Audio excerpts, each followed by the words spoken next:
राम। जय राम जी की भाई।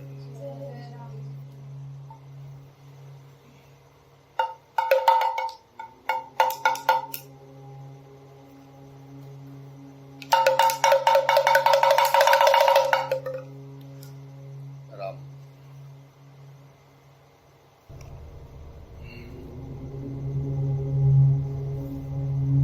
ईश्वर का अंश है जीव, इसलिए भगवान ईश्वर की शरण में जाने के लिए कहते हैं।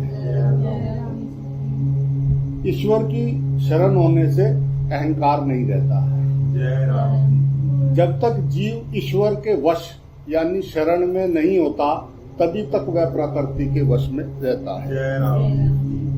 वह जितना जितना जड़ता की ओर जाता है, उतनी उतनी आसुरी संपत्ति आती है, और जितना जितना चिन्मयता की ओर जाता है, उतनी उतनी देवी संपत्ति आती है। भगवान ने अर्जुन से कहा कि तू उस अंतर्यामी ईश्वर की शरण में चला जा।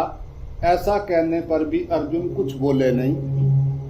इसलिए भगवान आगे के श्लोक में अर्जुन को चेताने के लिए उन्हें स्वतंत्रता प्रदान करते हैं।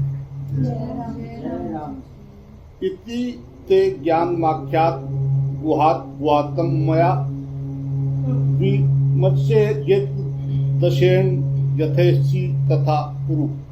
ये 63वां श्लोक है भाई 18वें अध्याय पर। इति मैंने ये गुहात मैंने गुहा से, गुहात्रम ज्ञानम मैंने शरणागति रूप ज्ञान, मया मैंने ते मैंने तुझे, आख्यात मैंने कह दिया। एतत् मैंने अब तू इस पर अशेषण मैंने अच्छी तरह से विमर्श मैंने विचार करके, यथा मैंने जैसा इच्छसी मैंने चाहता है तथा मैंने वैसा गुरु मैंने कर। ये गुहा से भी गुहातर शरणागति रूप ज्ञान मैंने तुझे कह दिया है। अब तू इस पर अच्छी तरह से विचार करके जैसा चाहता है वैसा कर। ये पूर्व श्लोक में सर्वव्यापक अंतर्यामी परमात्मा की जो शरणागति बताई गई है, उसी का लक्ष्य यहाँ इति पद से कराया गया है। इति ते ज्ञानम आख्यात गुहा गुहात्रम मया। भगवान कहते हैं कि ये रहस्य में से भी अधिक रहस्य की जो है शरणागति रूप ज्ञान मैंने तेरे लिए कह दिया है। कर्म योग गुहा है और अंतर्यामी निराकार परमात्मा की शरणागति गुहातर है। परम रहस्य है ये। विमृश्य दशेन, गुहा से गुहातर शरणागति रूप ज्ञान बताकर भगवान अर्जुन से कहते हैं कि मैंने पहले जो भक्ति की बातें कही हैं, उन पर तुम अच्छी तरह से विचार कर लेना। भगवान ने इसी अध्याय के 57वें 58वें श्लोक में अपनी भक्ति यानी शरणागति की जो बातें कही हैं, उन्हें एतत् पद से लेना चाहिए। गीता जी में जहाँ जहाँ भक्ति की बातें आई हैं, उन्हें अशेषण पद से लेना चाहिए। विश्वम्रिय दशेन कहने का जो है भगवान की अत्याधिक कृपालुता की एक गूढ़ा भी संधि है कि कहीं अर्जुन मेरे से विमुख न हो जाए। इसलिए यदि ये मेरी कही हुई बातों की तरफ विशेषता से ख्याल करेगा तो असली बात इसको अवश्य समझ में आ जाएगी और फिर ये मेरे से विमुख नहीं होगा। यच्छेसी तथा पुरु, पहले कही सब बातों पर पूरा पूरा विचार करके फिर तेरी जैसी मर्जी आए वैसा कर, तू जैसा करना चाहता है वैसा कर। ऐसा कहने में भी भगवान की आत्मीयता, कृपालुता और हितेशता ही प्रत्यक्ष दिख रही है। पहले वक्ष्या में शेषता दूसरे 7वें अध्याय के दूसरे श्लोक में, इदम तू ते गुहातम प्रक्ष्यामि सूयते 9वें अध्याय के पहले श्लोक में, और वक्ष्यामि हित काम में आया 10वें अध्याय के पहले श्लोक आदि में जो है भगवान ने अर्जुन के हित की बात कहते आए हैं। पर इन वाक्यों में भगवान की अर्जुन पर सामान्य कृपा है। ना शरोषि विष्णुषि 18वें अध्याय के जो है 57वें श्लोक में जो इस श्लोक में अर्जुन को जो है धमकाने में भगवान की विशेष कृपा और अपनेपन का भाव टपकता है। यहाँ यस्येसी तथा कुरु कहकर भगवान जो अपनेपन का त्याग कर रहे हैं, इसमें तो भगवान की अत्यधिक कृपा और आत्मीयता भरी हुई है। कारण कि भक्त भगवान का धमकाया जाना तो सह सकता है, पर भगवान का त्याग नहीं सह सकता। इसलिए ना शरोषि विष्णुषि आदि कहने पर भी अर्जुन पर इतना असर नहीं पड़ता जितना यथेषि तथा कुरु कहने पर पड़ा है। इसे सुनकर जो है अर्जुन घबरा गए कि भगवान तो मेरा त्याग कर रहे हैं, क्योंकि मैंने ये बड़े भारी गलती की है। भगवान के द्वारा प्यार से समझाने से, अपनेपन से धमकाने और अंतर्यामी की शरणागति की बात कहने पर भी मैं कुछ बोला नहीं, जिससे भगवान को जैसी मर्जी आए वैसा कर ये कहना पड़ा। अब तो मैं कुछ भी कहने लायक नहीं हूँ, ऐसा सोचकर अर्जुन बड़े दुखी हो जाते हैं। तब भगवान अर्जुन के बिना पूछे ही सर्वगुआत्म वचनों को कहते हैं, जिसका वर्णन जो है अब आगे के श्लोक में आता है। यथेच्छी तथा गुरु, ये जो है भगवान त्याग करने के लिए नहीं कहते, परंतु अपनी तरफ विशेषता से खींचने के लिए कहते हैं। जैसे गेंद फेंकते हैं विशेषता से पीछे लेने के लिए, ना कि त्याग करने के लिए।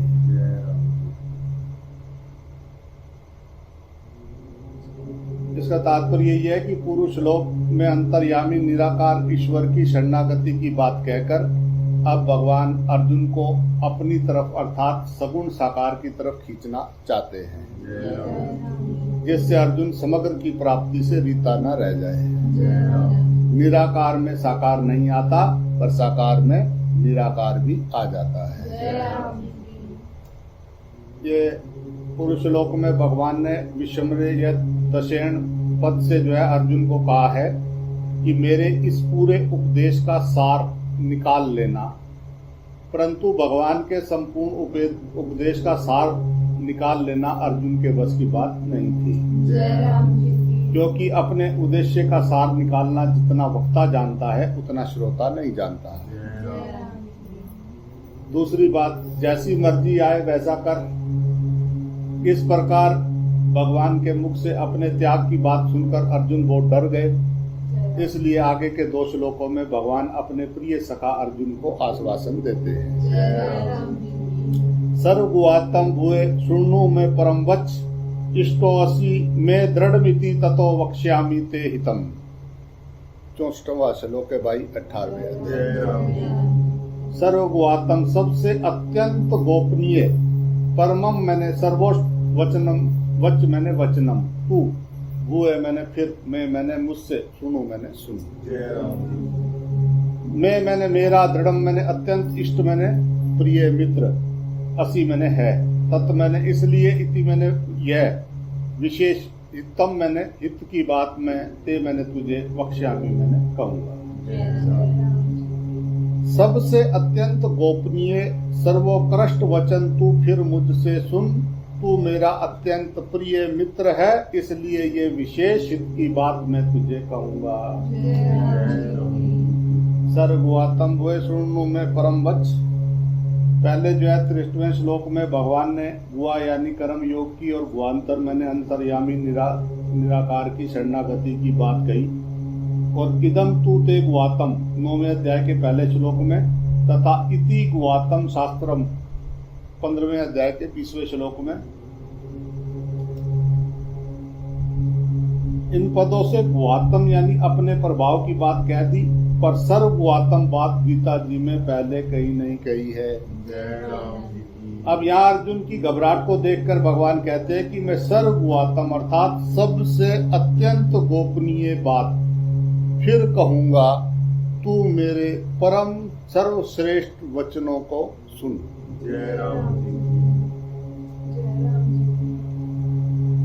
इस श्लोक में सर्वगुआत्म पद से भगवान ने बताया कि यह हर एक के सामने प्रकट करने की बात नहीं है। जय राम और 67वें श्लोक में जो है इदम ते नाप कदाचन पद से जो है भगवान ने बताया कि इस बात को ऐसे ही सुन और अभक्त से कभी मत कहना। जय राम इस प्रकार दोनों तरफ से निषेध करके बीच में 66वां श्लोक सर्व धर्म परित्याज्य मामेक शरणं व्रज, ये सर्वगुणात्म बात को रखा है। जय राम दोनों तरफ से निषेध करने का तात्पर्य ये है कि गीता जी में अत्यंत रहस्य में खास उपदेश है ये। दूसरे अध्याय के 7वें श्लोक में धर्म समूढ़ चेता कहकर अर्जुन अपने को धर्म का निर्णय करने में अयोग्य समझते हुए भगवान से पूछते हैं कि उनके शिष्य बनते हैं और जो है शिक्षा देने के लिए कहते हैं।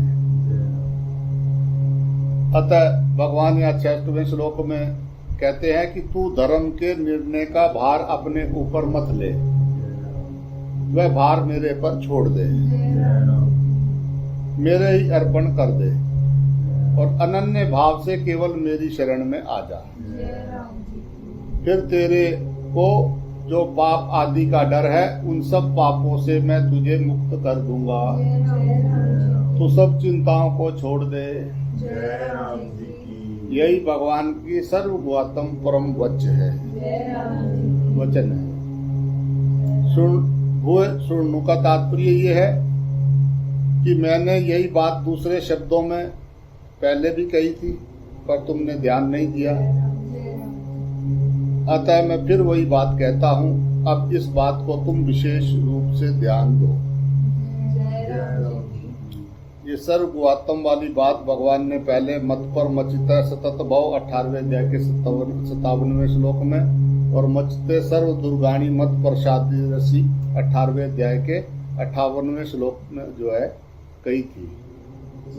परंतु सर्वगुणात्म पद पहले नहीं कहा और अर्जुन का भी उस बात पर लक्ष्य नहीं गया, इसलिए अब फिर उस बात को अर्जुन का लक्ष्य कराने के लिए और उस बात का महत्व बताने के लिए भगवान यहाँ सर्वगुणात्म पद देते हैं। इष्टोसी में दृढ़ मिति।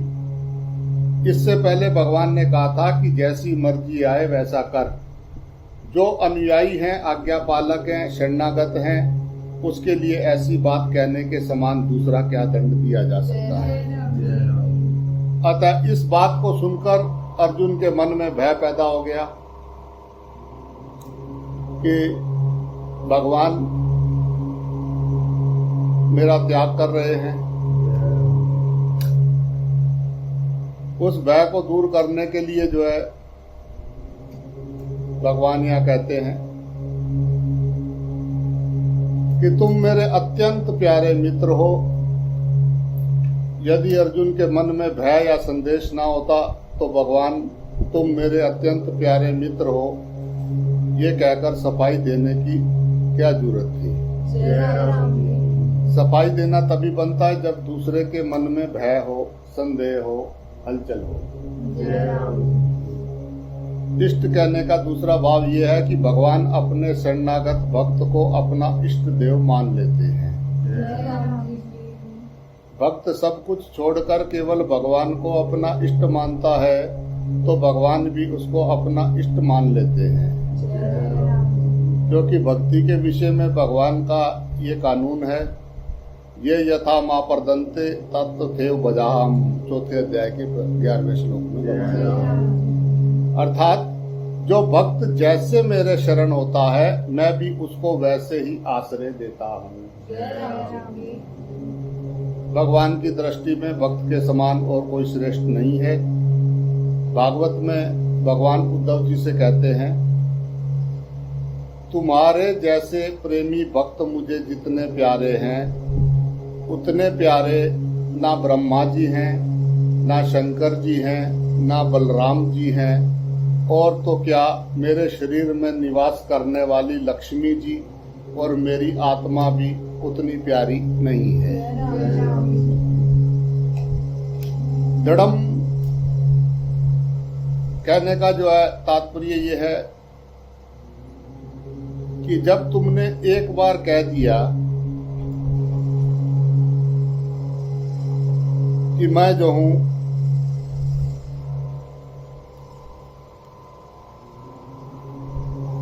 राम, कि मैं आपके शरण हूं, दूसरे अध्याय के 7वें श्लोक में। तो अब तुम्हें बिल्कुल भी भय नहीं करना चाहिए, कारण कि जो मेरी शरण में आकर एक बार सच्चे हृदय से कह देता है कि मैं आपका ही हूं, उसको मैं संपूर्ण प्राणियों से अभय यानी सुरक्षित कर देता हूं। ये मेरा व्रत है। ततो वक्ष्यामि ते हितम, तू मेरा अत्यंत प्यारा मित्र है, इसलिए अपने हृदय की अत्यंत गोपनीय बात और अपने दरबार की श्रेष्ठ से श्रेष्ठ बात मैं तुझे कहूंगा। दूसरी बात, मैं जो आगे शरणागति की बात कहूंगा उसका ये तात्पर्य नहीं है कि मेरी शरण में आने से मुझे कोई लाभ हो जाएगा, परंतु इससे केवल तेरा ही हित होगा। इससे सिद्ध होता है कि प्राणी मात्र का हित केवल इसी बात में है कि वह किसी दूसरे का सहारा ना लेकर केवल भगवान का ही शरण ले।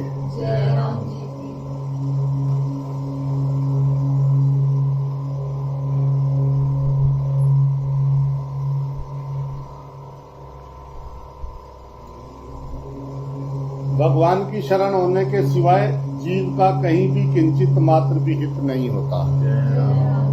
कारण ये कि जीव जो है साक्षात परमात्मा का अंश है, इसलिए वह परमात्मा को छोड़कर किसी का भी सहारा लेगा तो वह सहारा टिकेगा नहीं। जब संसार की कोई भी वस्तु, कोई व्यक्ति, कोई घटना, कोई परिस्थिति, कोई अवस्था आदि स्थिर नहीं है तो फिर उनका सहारा कैसे स्थित रह सकता है? उनका सहारा तो रहेगा नहीं, पर चिंता, शोक और दुख आदि रह जाएंगे। जैसे अग्नि से अंगार दूर हो जाता है तो वह जो है काला कोयला बन जाता है। आग जल रही हो, अंगारे को तुम थोड़ा दूर कर दो अग्नि से निकाल के, थोड़ी देर बाद वो काला कोयला बन जाएगा। कोयला होए नहीं उजला, सो मन साबुन लगाए। पर वही कोयला जब पुनः अग्नि से मिल जाता है तब वह अंगार यानी अग्नि रूप बन जाता है और चमक उठता है। ऐसे ये जीवन भगवान के विमुख हो जाता है तो बार बार जन्मता, मरता और दुख पाता रहता है। पर जब ये भगवान के सम्मुख हो जाता है अर्थात अनन्य भाव से भगवान की शरण हो जाता है, तब ये भगवत स्वरूप बन जाता है और चमक उठता है तथा संसार मात्र का कल्याण करने वाला हो जाता है। तमेव शरणगच्छ 18वें अध्याय के 22वें श्लोक में इसमें निराकार की शरणागति है और ममेक शरण व्रज 18वें अध्याय के 66वें श्लोक में इसमें साकार की शरणागति है। निराकार की शरण में जाने से मुक्ति हो जाएगी, परंतु साकार की शरण में जाने से मुक्ति के साथ प्रेम की भी प्राप्ति हो जाएगी। इसलिए साकार की शरणागति सर्वोत्तम है। भगवान भक्ति के प्रसंग में ही परम वचन कहते हैं। 10वें अध्याय के पहले श्लोक में भी भगवान ने कहा है, शुणु में परम वच। अर्जुन ने भगवान से कहा था कि मैं आपका शिष्य हूँ। शिष्यस्ते हम, दूसरे अध्याय के 7वें श्लोक में। पर भगवान कहते हैं कि तू मेरा इष्ट मित्र है। इष्टोसी, इसका तात्पर्य ये है कि गुरु तो चेला बनाता है, पर भगवान ना चेला बनाकर अपना जो है मित्र बनाते हैं। भगवान की तो हर एक बात ही हित करने वाली है, पर उसमें भी विशेष हित की बात होने से भगवान ततो वक्ष्यामि ते हितम कहते हैं। मन मना भाव मदो मदाजी माँ नमस्कुरु ममेश्यसी सत्य ते प्रति जाने प्रियोसी में। टेस्ट श्लोक है भाई 18वें अध्याय का। मत भक्त तू मेरा भक्त भव मैंने हो जा, तू मेरा भक्त हो जा। मन मना मुझ में मन वाला हो जा, मदाजी मेरा पूजन करने वाला हो जा। और माम मैंने मुझे, नमस्कुरु मैंने नमस्कार कर। ऐसा करने से तू माम मैंने मुझे, एवं मैंने ही, ऐसी मैंने प्राप्त हो जाएगा। जय राम जय राम। जी ये मैं ते मैंने तेरे सामने, सत्यम मैंने सत्य, प्रति जाने मैंने प्रतिज्ञा करता हूँ। जय राम जी की। क्योंकि तू मैंने मेरा प्रिय मैंने अत्यंत प्रिय ऐसी मैंने है। जय राम तू मेरा भक्त हो जा, मुझ में मन वाला हो जा, मेरा पूजन करने वाला हो जा और मुझे नमस्कार कर। जय राम। ऐसा करने से तू मुझे ही प्राप्त हो जाएगा। जय राम। जय राम जी की। ये मैं तेरे सामने सत्य प्रतिज्ञा करता हूँ, जय राम जी की। क्योंकि तू मेरा अत्यंत प्रिय है। जय राम जी की।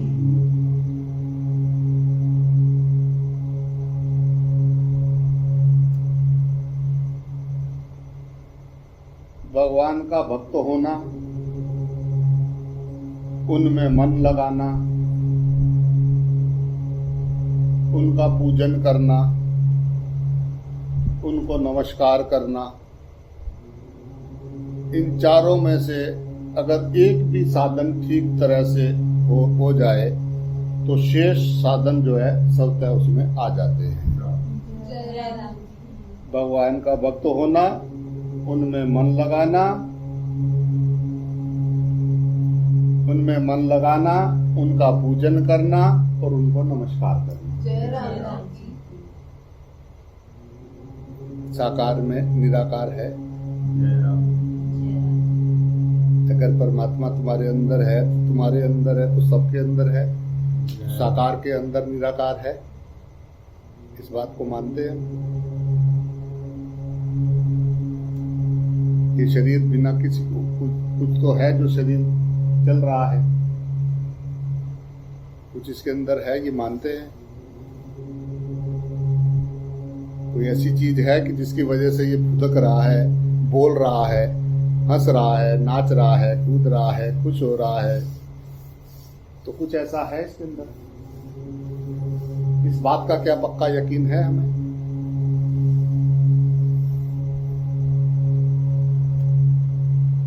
जैसा इसके अंदर है वैसा सबके अंदर है। तो साकार में निराकार है, निराकार साकार के चक्कर में पड़े नहीं, सीधा सीधा अपने इष्ट के दर्शन करे सब में। जय राम जी की बोला। ढूंढना बंद करे और देखना चालू करे तो वो साधक है। जय राम जी की। और जो अभी सीख रहे हैं, अभी समझ रहे हैं, वो अभी गाड़ी में यात्रा कर रहे हैं। उसको बात समझ में आ गई जिसको, और वो जो है अपना अब चलते फिरते सब में परमात्मा के दर्शन कर रहा है। तू ही है, तू का तू, तू का तू, तू ही तू, तू ही तू। इसमें क्या गुफ्तगू? इसमें कुछ सोचना पड़ रहा है कि सामने तू का तू, तू का तू। विश्वास हो जाए तो संसार खत्म हो जाए। पर वो विश्वास किसको, कब, किसको, वो कौन है? सिर्फ इतनी बात पे विश्वास हो जाए कि ये जो भी दिखाई दे रहा है, दिखने वाला और देखने वाला एक है।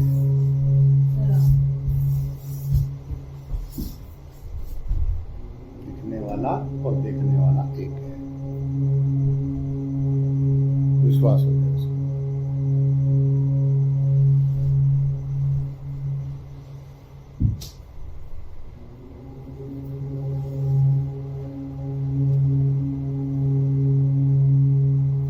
किसको? कौन, कब,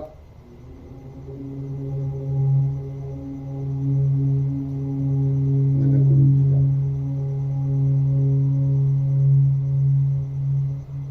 राम।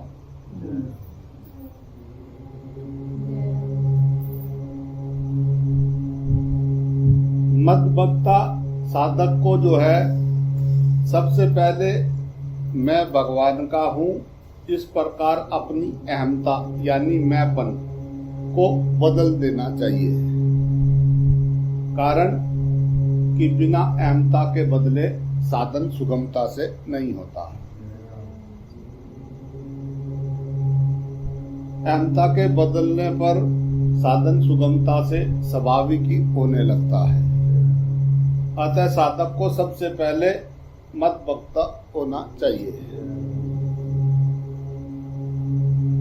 किसी का शिष्य बनने पर व्यक्ति अपनी अहमता को बदल देता है, तो मैं तो गुरु महाराज का ही हूँ। विवाह हो जाने पर कन्या अपनी अहमता बदल देती है कि मैं तो ससुराल की ही हूँ, और पिता के कुल से संबंध से जो है उसका बिल्कुल छूट जाता है। ऐसे ही साधक को अपनी अहमता बदल देनी चाहिए। मैं तो भगवान का ही हूँ और भगवान ही मेरे हैं। मैं संसार का नहीं हूँ और संसार मेरा नहीं है। अहमता के बदलने पर ममता भी अपने आप बदल जाती है। मन मना भाव उपयुक्त प्रकार से अपने को भगवान का मान लेने पर भगवान में स्वाभाविक ही मन लगने लगता है। कारण कि जो अपना होता है वह स्वाभाविक ही प्रिय लगता है, और जहाँ प्रियता होती है वहाँ स्वाभाविक ही मन लगता है। अतः भगवान को अपना मानने से भगवान स्वाभाविक ही प्रिय लगते हैं। फिर मन से स्वाभाविक ही भगवान के नाम, गुण, प्रभाव, लीला आदि का चिंतन होता है। भगवान के नाम का जप और स्वरूप का ध्यान बड़ी तत्परता से और लगन पूर्वक होता है।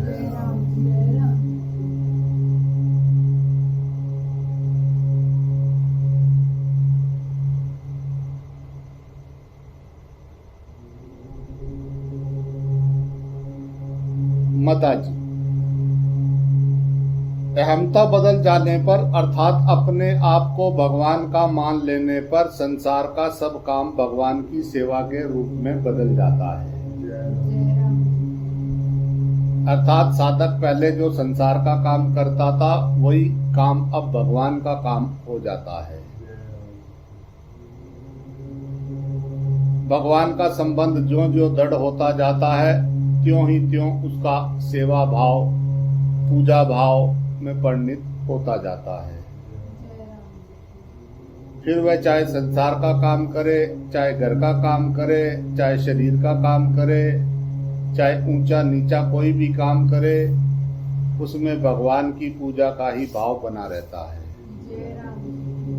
उसकी यह दृढ़ धारणा हो जाती है कि भगवान की पूजा के सिवाय मेरा कुछ भी काम नहीं है। माँ नमस्कुरु। भगवान के चरणों में साष्टांग प्रणाम करके सर्वथा भगवान के समर्पित हो जाए। मैं प्रभु के चरणों में ही पड़ा रहूं, ऐसा मन में भाव रखते हुए जो कुछ अनुकूल या प्रतिकूल परिस्थिति सामने आ जाए उसमें भगवान का मंगलमय विधान मानकर परम प्रसन्न रहे। भगवान के द्वारा मेरे लिए जो कुछ भी विधान होगा वह मंगलमय ही होगा। पूरी परिस्थिति मेरी समझ में आए या ना आए ये बात दूसरी है, पर भगवान का विधान तो मेरे लिए कल्याणकारी ही है, इसमें कोई संदेह नहीं है। अतः जो कुछ होता है वह मेरे कर्मों का फल नहीं है, प्रत्युत भगवान के द्वारा कृपा करके केवल मेरे हित के लिए भेजा हुआ विधान है। कारण कि भगवान प्राणी मात्र के परम स्वार्थ होते हैं। जो कुछ विधान करते हैं वह जीवों के कल्याण के लिए ही करते हैं। जय राम। इसलिए भगवान अनुकूल या प्रतिकूल परिस्थिति भेजकर प्राणियों के पुण्य पाप का नाश करके उन्हें परम शुद्ध बनाकर अपने चरणों में खींच रहे हैं। जय राम। इस प्रकार दृढ़ता का भाव होना ही भगवान के चरणों में नमस्कार करना है। जय राम। ममेवसी सत्य ते प्रतिजाने प्रियोसी में भगवान कहते हैं कि इस प्रकार मेरा भक्त होने से, मेरे में मन वाला होने से, मेरा पूजन करना वाला होने से और मुझे नमस्कार करने से तू मेरे को ही प्राप्त होगा, अर्थात मेरे में ही निवास करेगा। जय राम। ऐसे मैं सत्य प्रतिज्ञा करता हूँ, जय राम। क्योंकि तू मेरा प्यारा है। जय राम। जय राम। प्रियोसी में कहने का तात्पर्य यह है कि भगवान का जीव मात्र पर अत्यधिक स्नेह है। जय राम। अपना ही अंश होने से कोई भी जीव भगवान को अप्रिय नहीं है। जय राम। भगवान जीवों को चाहे 84 लाख योनियों में भेजें, चाहे नरकों में भेजें, उनका उद्देश्य जीवों को पवित्र करना ही होता है। जय राम जी की। जीवों के प्रति भगवान का जो ये कृपा पूर्वक विधान है, ये भगवान के प्यार का ही द्योतक है। जय राम जी की। इसी बात को प्रकट करने के लिए भगवान अर्जुन को जीव मात्र का प्रतिनिधि बनाकर प्रियो असी में वचन कहते हैं। जय राम। जीव मात्र भगवान का अत्यंत प्रिय है। जीव केवल जीव ही भगवान के विमुख होकर प्रतिक्षण युक्त होने वाले संसार यानी धन, संपत्ति, कुटुंबी, ये शरीर, इंद्रियां, ये मन, ये बुद्धि, ये प्राण, इन आदि को जो है अपना मानने लगता है, जय राम। जबकि संसार ने कभी जीव को अपना नहीं माना। जय राम। जीव ही अपनी तरफ से इस संसार को चिपटता है, जय राम। इस संसार से संबंध जोड़ता है। जय राम। संसार प्रतिक्षण परिवर्तनशील है और जीव नित्य अपरिवर्तनशील है। जय राम। जीव से गलती ये होती है कि वह प्रतिक्षण बदलने वाले संसार से संबंध को नित्य मान लेता है। जय राम जी। यही कारण है कि संबंधी के ना रहने पर भी उससे माना हुआ संबंध रहता है। जय राम। ये माना हुआ संबंध ही अनर्थ का हेतु है। जय राम। ये संबंध को मानने अथवा ना मानने में सभी स्वतंत्र हैं। जय राम। अतः इस माने हुए संबंध का त्याग करके जिनसे हमारा वास्तविक और नित्य संबंध है, उन भगवान की शरण में चले जाना चाहिए। जय राम जी की। अर्जुन भगवान को ही प्राप्त ही है।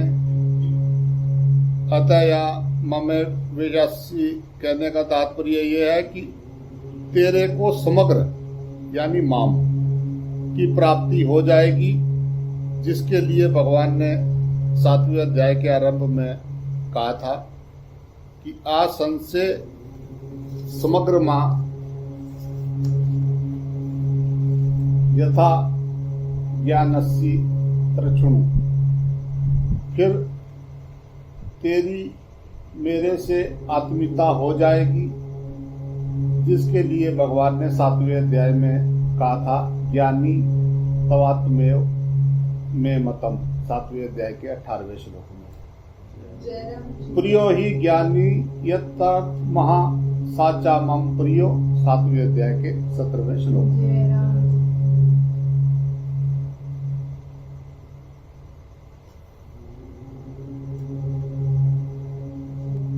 तो अब बचा नहीं कोई काम, अब तो देखेंगे राम राम राम। जय राम। चलते फिरते गाएंगे राम राम, तो देखेंगे राम राम, खाएंगे राम राम, पिएंगे राम राम, नाचेंगे राम राम, राम के अंग संग रहेंगे। जय राम। जिसके अंग संग राम जी हैं, उनको फिर किसका डर है। तो राम अंग संग दिखे, व्यवहार करते हुए सब में हर वक्त याद रहे कि ये सब रूप मेरे इष्ट बसता है। यही साधना है, उस एक को साधना। ये जो भी अलग अलग दिखाई दे रहा है, इस सब में उस एक को देखना, यही साधना है। वासुदेव सर्वम, जय राम वासुदेव कुटुंबकम। आप सबको परिवार दिवस की हार्दिक शुभकामनाएं। जय राम जय राम जी हम सब एक परिवार हैं। हम जो भी जीव हैं, हम सब एक हैं। हम सब के हृदय में एक है। हम सब एक ही परिवार का हिस्सा है। वासुदेव कुटुंबकम। राग द्वेष से पार प्रेम में मिल जाए मेरे यार। द्वैत से बाहर, द्वैत में है राग द्वेष।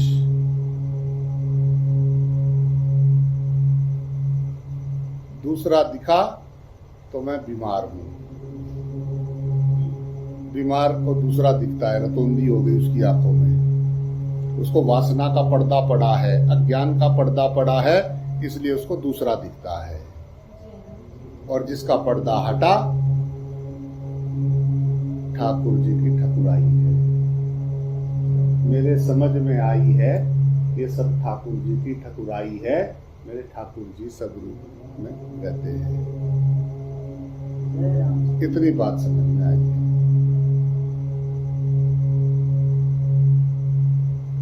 लीलाधर की लीला है। जिसकी नजर लीलाधर पे है, वो लीला का आनंद लेता है। और जिसकी नजर लीलाधर पर नहीं है, वो नीला नीला हो जाता है। हाय हाय हाय हाय। अग्नि के तवे पे बैठा हुआ है वो, जिसकी नजर लीलाधर पे नहीं है। और जिसकी नजर लीलाधर पे है, एकदम शांत आनंद, जैसे शांत जल होता है ना, इसमें कोई तरंग ना हो, एकदम शांत, जैसे लोटे इसमें रखा हुआ है कमंडल में, एकदम शांत जल।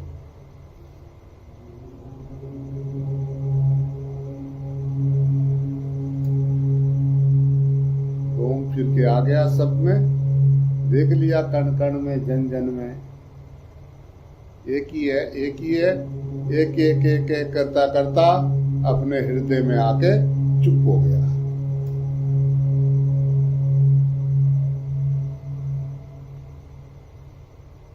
शांत। दूसरा राय नहीं, पंचायती करने कहाँ जाओ।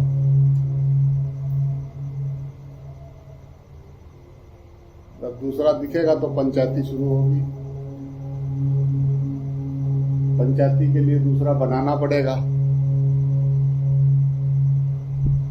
अगर दूसरा नहीं है तो फिर पंचायती करना कहाँ जाए।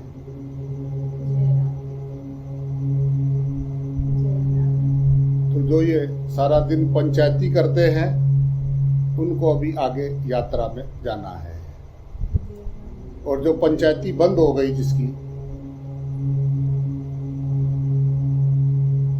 उसको जन जन में, कण कण में परमात्मा दर्शन देते हैं। उसको विश्वास हो गया कि बात खत्म हो गई। मूर्ख अभी उसको ढूंढ रहे हैं, और जिसको बात समझ में आ गई वो उनको देख रहा है। भगवान को देखते देखते वही हो जा।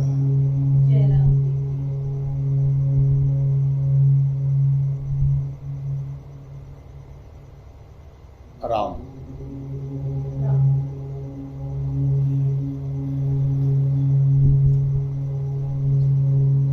जय राम जी की बहन। जय राम। खुश रहो, आनंद में रहो, मस्त रहो, स्वस्थ रहो। द्वैत से पार रहोगे तो राग द्वेष से पार हो जाओगे। इस जन्म में प्लीज ये काम तो कर लेना। ये जानू तो तब जब द्वैत को धोई डालो, तुम्हारे लिए दूसरा ना रहे, तब बात बने। जय राम जी, जय राम। दूसरा दिखेगा तो दिमाग चलेगा, राग द्वेष होगा, 84 में गाड़ी जाएगी। जय राम। एक दिखेगा सब पे प्रेम आएगा, राग द्वेष होगा नहीं, गलत काम कभी करेगा नहीं, आनंद ही आनंद रहेगा। जय राम। जय राम। जय राम जी की। तो जय राम जी की, जय राम जी की बोलते ही संसार गायब, राम जी सामने, पाणिपादम पाणिपादम पाणिपादम गुरुदेव पाणिपादम गुरुदेव पाणिपादम। सब जगह पे गुरु जी हैं, उनको नमस्कार करना, जय राम जी की, वो जो भी बोले यस जी जी। जय राम। बस वो व्यवहार करना सीखना है कि सामने मेरे गुरु जी हैं, बस बात खत्म। सामने वाला जो कर रहा है वो तो वही भरेगा। जय राम।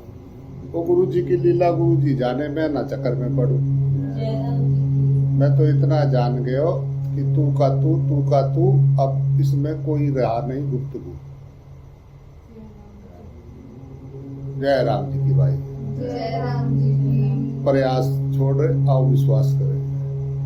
जय राम जी। ये प्रयास के चक्कर में नहीं, विश्वास का बात है। ये लिखत नहीं है, ये प्रैक्टिकल है।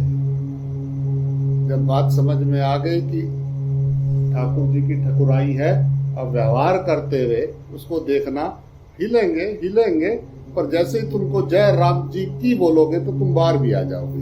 जय राम जी। करत करत अभ्यास थे जड़मती होत सुजान, सलोली सलोली बट श्योरली। जय राम जय राम जी, जी। जय राम। जय राम। राम।